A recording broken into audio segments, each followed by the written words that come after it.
Hi, I'm Leandra Forte, an SCA fencer here in Onsteora.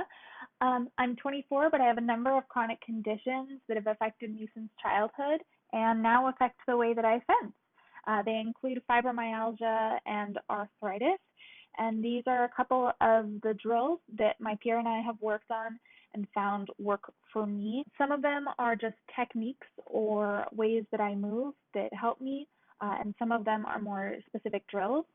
Probably the most important thing that I have found for me personally, working with the conditions that I have, rheumatoid arthritis and fibromyalgia, that directly affect me, is slowing things down and being mindful about the drills that I do and what I choose to do and the way I do them. I do almost every drill my peer assigns me, a couple of times in slow motion and a couple of times at full regular competition speed. I prefer this personally because it makes it so that I really focus on my muscles, how my muscles are connected to my joints, the way that my joints are supporting the weight of my body, and how changing from one position in a stance to another moves my body and how my body responds to that. I found that when I'm more aware of my body and the way that it moves, I can also change my fight or my drills to accommodate that, because when you know more about a thing, you have more control over it always. So in that vein, the first thing that I'm going to talk about is the first drill that I did. Everyone's stance is going to be different because everybody's body is different. Nobody's going to have an exact perfect image of somebody else's stance. It's going to vary slightly based on like the way that your knees move, the way that your hips move, or how muscular your calves or quads or whatever are. For me, I usually suggest that people have at least, a blade's width between their front and back feet. In case they do have to do a cross back, you have that room, you have that option. In addition to that giving you a little bit more flexibility and movement, it also opens up your hips more and lets you have a more relaxed and centered stance, I've found. I always point my toe at my opponent, my front toe, because it guides the rest of my body's movement. I always follow in that direction. This is something that I had a hard time with when I started out. My toe always wanted to turn in because my hips were relatively weak and always like rolled in on themselves. So I always wanted to sort of stand like this with my toes a little bit more both in. But because this is more closed and less directional, you're not going to be able to like lunge as far or have as quick, snappy motions. So toe pointed at your opponent, and then your back foot sort of wherever your comfort zone is. This is my personal preference. Some people prefer to fight with like a 90-degree angle. But yeah, you don't want it all the way directly pointed forward because this is just not how knees and hips are supposed to work. And you don't want it, I would usually suggest, you don't want it more than 90 degrees back, because when you point your hips forward, if your knee is back there, then you're doing like a plie and you're not going to be able to square up your shoulders, and it's going to put more strain on your back knee. A problem that I had when I started out was that I would sit in my stance like this. This puts a lot of tension up in here in my lower back and tweaks out my knee and my hip as well. So I try to roll my tailbone in a little bit, engaging, like opening up my hips, engaging my hip flexors, and also putting more of the emphasis on my core as a stabilizer as opposed to my lower back. So make sure that you're well stabilized, well centered, relaxed into your stance. You can bounce a couple of times, make sure that you feel comfortable. This is where you want to be. You have that space. I usually start out grounded, both feet fully flat. Some people prefer to fight with one foot up or both feet up, but because of my arthritis, I don't really prefer to do that. Next thing I did as my first ever drill was just stand there. I would get into stance, sink in, make sure my hips are rolled in, make sure my feet are pointing in the right direction, and then just hang out. I would try to hold this stance for as long as I could, try to watch a whole show with it. This is a real quad burner. It definitely helped me so much make sure that I could always find that right position again. Being able to immediately sink into it without having to think about it it's really helped me build that muscle memory and also strengthen the muscles that support my knees and my ankles and my hips being able to stay in that position. After that, I moved into footwork, like pretty much everybody does. And we all know that having good, solid footwork is the foundation of a good fencer. If you can move quickly, smoothly, and well, then you have a much higher chance of success. I couldn't move quickly or smoothly, and so this was more of a challenge because I had weak ankles that would roll. I have knees where my patellas are wandering patellas, so they don't go forward and backwards. They sort of move, and like I've told you, my hips are bad, so couldn't move quickly. So I moved slowly, really slowly.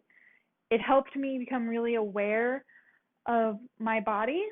You focus on bringing the weight from being centered all the way to back, lifting, moving, recentering, lifting, and returning. It's hard, but I definitely found it was worth it personally. Once you get to speed it up, it's going to feel different, but I found that it helped me build the muscles without as much stress as the quick back and forth motions. You are going to have a lot more leaning when you do it in slow motion naturally because you have to move your weight more slowly. The ideal is that you can center yourself and always be in the same position with your forward and backward motions. But this is what I have, and it helped me a lot.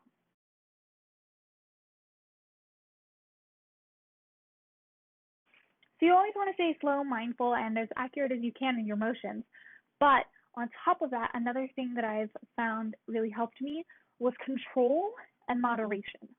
So as I'm sure you've noticed, if you have a chronic condition or you have a hard time building muscle mass or just bad joints, it can be hard to have control over things, and your amount of moderation might be different from someone else's, and that's okay. Some people do 150 lunges, and they're like, whatever, that was a good, solid workout. For me, maybe 10 is really tough. So know your limits and then work on slowly pushing past them. That's what the control is about for me. I have control over my drills and my actions and my path to prowess, more or less. I started out by doing really small lunges, which was frustrating in the beginning because all the people at my practice, my peer, all of our friends could do pretty solid lunges, but these helped me build the strength around my knees and in my hips to be able to get deeper and deeper lunges. So with this, I would say try to have the mentality that there's no lunge too small. This is just a drill, and it's just about building up the muscles. So you can just do step, step. You want to know that you can trust your hips, you can trust your knees, and you can trust your back. It's not going to give up on you, Start out with just really tiny lunges and know that you can always recover. After that, after you've done a couple of those, I like to focus on building these things. So, once you do a couple of footwork movements, you build up, make it a little bit harder. Same thing with the lunges. I guess you do really tiny ones, and then after that you can go a little bit farther, and a little bit farther, and a little bit farther. I like to do it in twos, so maybe 2 of these guys here, and then 2 of these guys here, and then 2 of these guys here, pushing it. And it doesn't have to be as much as I pushed it. It could be just half an inch each time. Another thing that helps me and that I like to focus on is the idea of active versus potential. So I have an active amount of movement that I can do in a fight, like when I'm at practice or when I'm in a tournament, and then I have a potential amount of movement. I'm 6 feet tall. I'm a very long person. I have the potential for a pretty deep lunge and a pretty wide extension on my sword arm. But is it active? Can I do that in a fight? No. I have bad knees. I have really slow recovery on a lunge. So I will slowly build up what my active ability is. So, for example, if I am doing a lunge and this is how far I can lunge in a fight, just like that little extra step, which is still useful, by the way, just that little extra guy, that's fine. Let's try maybe to practice a couple of those at your normal level, and then just a couple a little bit past, just like try to push yourself just a little bit more, not enough to like wear you out to the point that you won't be able to fight anymore on that day, just enough to advance your skill. So maybe you are at, let's say, a lunging level 3 right now. You do that as your active, and then your potential is really like maybe you could be a 5 someday, and you build that. You practice at like a 3.5, and then you practice at a 4, and you just do your drills at 3s and 4s, like 3.5s and 4s, trying to get there, and eventually your active will catch up with your potential. I have a much deeper active lunge now than I did when I started. I used to just have a little tiny baby step. It's still not very long. Like I can, in a drill, go pretty deep. Like if I wanted to, I could go all the way over here right now in a drill, but like me recovering out of it is not not easy because I don't have great hips and I don't have great knees. So I can lunge, but I can't recover yet. So I drill at a higher level than I can do actively, and it really helps me.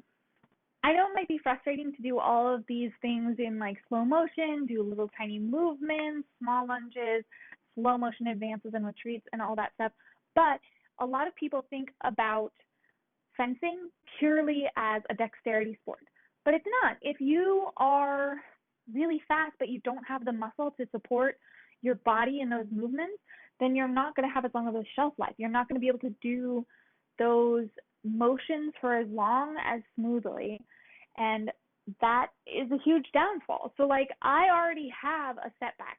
I have arthritis and fibromyalgia. I can't even start out at as high of a level as a normal 24-year-old might be able to start out. But I can push myself to get the strength to do my motions more smoothly. So if I can only lunge this far, if that is a shaky, bad, quaky lunge that I still can't recover from, then it's not even worth it. You want to be able to, even if you can only do a small amount, you want to do that small amount well. So keep your motions controlled. It's about having the strength to support your motions as well as having the dexterity to do them. And you can build up the dexterity and the strength in doing more controlled drills. Another thing that I've thought a lot about is how I can change the game to work better for me. So I would say that I do more offline movements than the average person because I'm slow at retreating because my body just doesn't respond that fast. So I can't retreat very far, but if I retreat, say I want to be able to get this far away from somebody, if I can only retreat this far, if I do it offline, then it gives me some more options. I'm a little bit farther away from them. I'm a little bit more mobile, and I have more movement options away from them. Think about things like that. Analyze your own fights. Watch your videos. Think about the way that you move and your conditions and how you can adjust your fight to work as an advantage of your condition. I discovered that offline is easier for me because I can do like a half compass step into a retreat. I get farther away from them at a different angle than I would doing a straight retreat. Anyways, I hope that this was helpful. If you guys have any more things that you want me to talk about, maybe you want me to do another video. If this is helpful for you at all, or you guys have any drills or techniques that you use as people with differing abilities, I would really appreciate hearing about them. That would be so great. I hopefully will have time to make another video. We'll see. And